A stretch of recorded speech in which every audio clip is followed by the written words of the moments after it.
Met some nice people. Tonight it's really cold. The weather's kind of moved out, so it's pretty windy out. I don't know if you can hear that, but I'm sleeping in my down jacket tonight, and I'm really happy that I got this down sleeping bag. The knees are a lot better after a long soak in a hot tub the night before, and so now pretty happy to be back on the trail, although needless to say that some amenities are lost.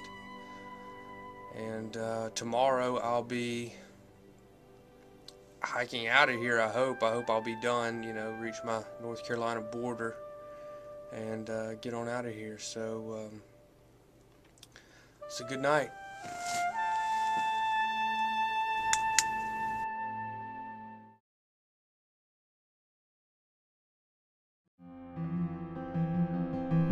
I was nearing the end of my hike, and the trail had been my constant companion for 6 days.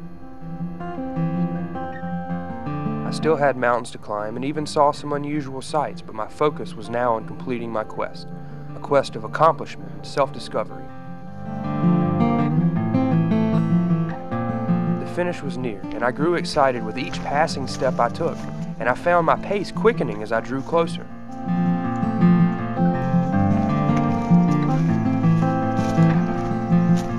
Trees and gullies seemed to form a cathedral to salute my final ascent towards the completion of the trip, and a huge boulder at the end seemed to say, "Well done, and see you again."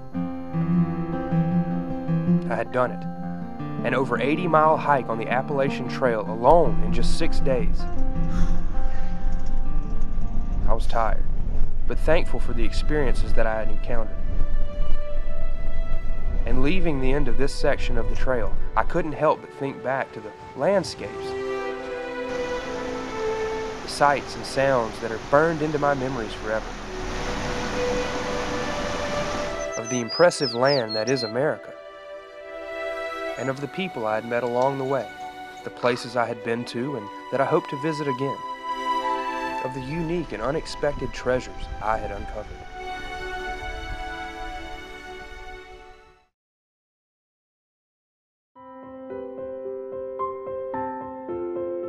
Well, when I made it back from the trip, I couldn't really walk for a couple of days. But I thought back on, from when I started and everything that had happened along the way, and I was really happy that I made it. Looking back now, it seems like it just kind of went by in a flash.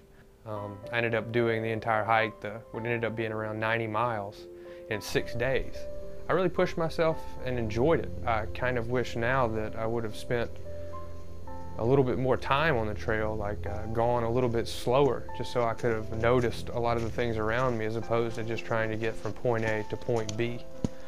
But I learned a lot about myself. I learned some of my limits. I learned that I was able to push through the pain, but it was a great trip, and I was really excited about the things that it taught me about myself, and that I'll be able to push through just about anything, that no matter what obstacles I face in the future, I'll be able to look back on this experience and know that I'll have what it takes to make it through.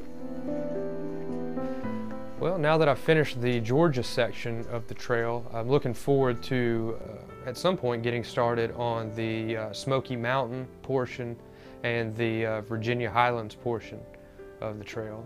It's about 580 miles, I think, and would take all of probably at least 3 weeks to do. The Smokies are actually the highest point on the trail. They have the highest elevation of any of it, and the weather can turn pretty bad. There can be a lot of falls, and if you're gonna fall, you have the chance to get injured, and that's one of the biggest things that can take you off the trail or put you in danger. So that makes the Smoky Mountain portion during early spring a pretty dangerous part of the trail.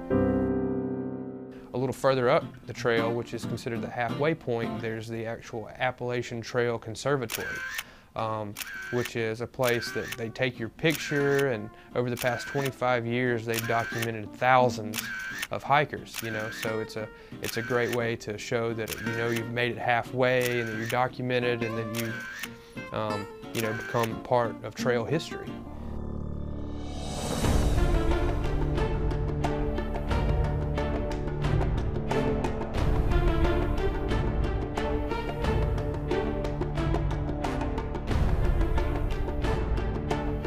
From what I understand, the last mile of the Appalachian Trail is the most difficult.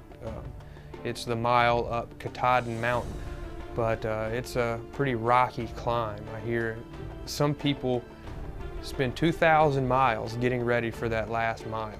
So from word of mouth, that makes it sound pretty difficult to me. And from what I've heard, you know, you have cold storms that can blow in, and the wind can get up to over 200 miles an hour. But finishing the entire Appalachian Trail would probably be just a landmark occasion in my life. Not only to be part of tradition, something that's been, you know, going on in the United States since the 20s when the trail was first hacked out of the wilderness, but you know, something that I can look back on my life and really feel some sort of sense of accomplishment.